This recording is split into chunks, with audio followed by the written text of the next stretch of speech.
Welcome back to our Legacy Virtual Users Group. And in October, every day is Tuesday's Tip Day, all to celebrate Family History Month. Today, we're going to focus on F keys. Legacy has a number of shortcut keys to help us get around in our database, all by keeping our hands on our keyboards. It's a bit of a time management trick. Of course, the only problem is you have to know what these shortcut keys are, as in learn them and use them so they become second nature. Now I know that many of us are using tablets or smartphones and making use of the various touch and swiping features that are available. But where data entry is concerned, it's back to the keyboard. It helps to have some basic, or even better, intermediate typing skills, and it can't hurt to learn a few simple keyboard shortcuts, and that's where the F keys come in, and they're located at the top row of keys on most keyboards. So let's focus on a few that will make our data entry just a bit easier. First up is the F key, and this is located right between D and G on the second row of the alphabet keys, over there to the left, and if you're doing this right, you're using your left index or pointing finger to type. Okay, now that we have that straight, the Alt key plus the F key will bring up the File tab. The F key by itself will display the search window, and Control key plus F key will open the Find dialog box. Let's try that. The Alt key plus the F key brings up the File tab. Go ahead. You can pause the video and do it yourself, and you can decide which is quicker. The F key brings up Detailed Search, and I'm guessing that Legacy was thinking Find when it put this together. Now we're going to use those function numbered keys that are at the top of the keyboard.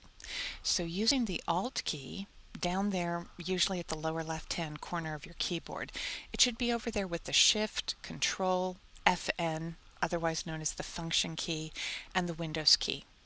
So the Alt key plus the F1 key brings up the Legacy Home tab.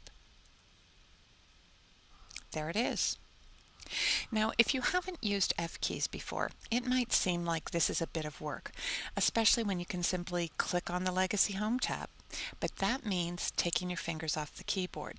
And once you get used to the F keys, you might find that they're easier and faster. So let's keep playing.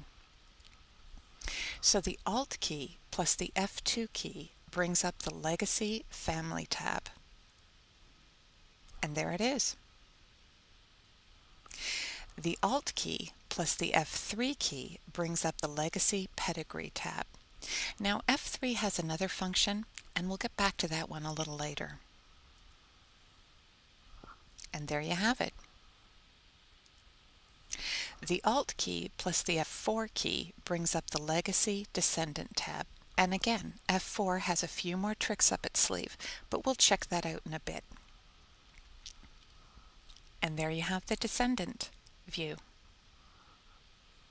The Alt key plus the F5 key brings up the Legacy Chronology tab. I know you see that the F5 key on its own does something, but stay with me here. We'll get there. And here you have the chronology view. And finally, the Alt key plus F6 brings up the Legacy Index tab. And there we have it again, the F6 tab on its own. We're almost there. So here you have the index view. Now that we have those various legacy views out of the way, and remember, that's F1 through F6. Now we can go back and see what a couple of those F keys can do in Notes view on their own. Now we have the Control plus F key, F3, F4, F6, and F7. Are you ready? Let's open James Joseph Murphy's Notes view. And once in Notes, if you click on the Control key plus F, we bring up the Find tab.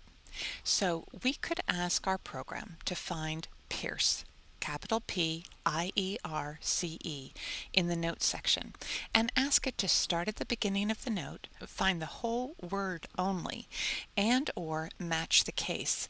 In this instance, I want Pierce with an initial P as I'm looking for James's brother, rather than no initial capitalization and the word Pierce.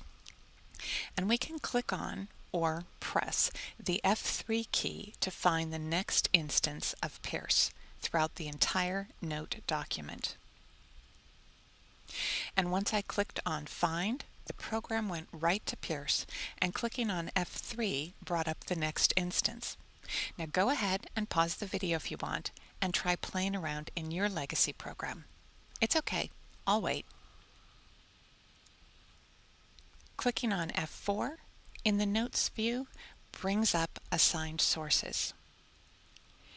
And this one is my personal favorite, as I have lots of Swedish and Norwegian letters, but you may have another language, or you might want to include copyright or fractions, or perhaps the symbol for euro or the British pound.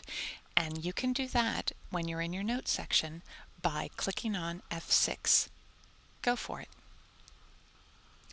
And F7 from any note field starts your spell checker.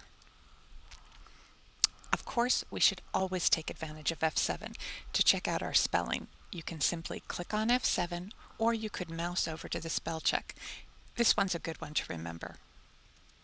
Now, when we're in the individual information or marriage view as opposed to the notes view, these F keys are available. You can always use Control plus F and F3 to easily go to the search or find function and find your next match, and you can also use F4, F5, and F8. Here we are at Ellen Kylie Murphy's individual information view, and clicking on F4 brings up all of the assigned sources. Clicking on F5 displays notes. I've configured my notes to always open in Research, but you can make your own choice if you go to Options and Customize. Now I use the F8 key to copy and paste information that I take from one individual to another, and this is where I want to repeat the same information in another person's information view. For many legacy users using version 8, this button is less used because of the shared events function or feature that was added by legacy. Now the F9, F10, F11, and F12 are keys that were very useful to me in Legacy version 7.5, as I had 4 locations memorized, and if you press Control and the key, it would memorize a location field, and then in order to play back that information into another location field, you simply used that same key. In 8.0, for whatever reason, I just haven't used it. Do you? Now the point of sharing the F keys with you was not to confuse you. Remember, you always have a choice as to what you use to get around in Legacy. If you want to mouse up to the Legacy toolbar, or as it's also known, the ribbon, if you want to use your own toolbar, often called My Toolbar, if you want to mouse over to the various icons for any of the toolbars, or if you want to use any of the shortcut keys, including the F keys, it's always up to you. So why not give a few of the F keys a try and see if they make your data entry quicker or more efficient. To learn more about shortcut keys, including the F keys, click on Help, type in the keyword Shortcut Keys, and check it out in the Index view. Or use the Search view. This is very helpful when you're not quite sure of where Legacy might put the term you're looking for in its index. And as you can see, there are 43 topics that discuss the term shortcut. And once you've found what you're looking for, and you might want to find it again, why not save it in the Favorites view? This basically takes the Legacy 8 help system and puts together all of your favorites. Thanks for joining us each day during the month of October as we celebrate Family History Month by using the letters of the alphabet to learn more about our Legacy software and features. See you back here tomorrow for the letter G.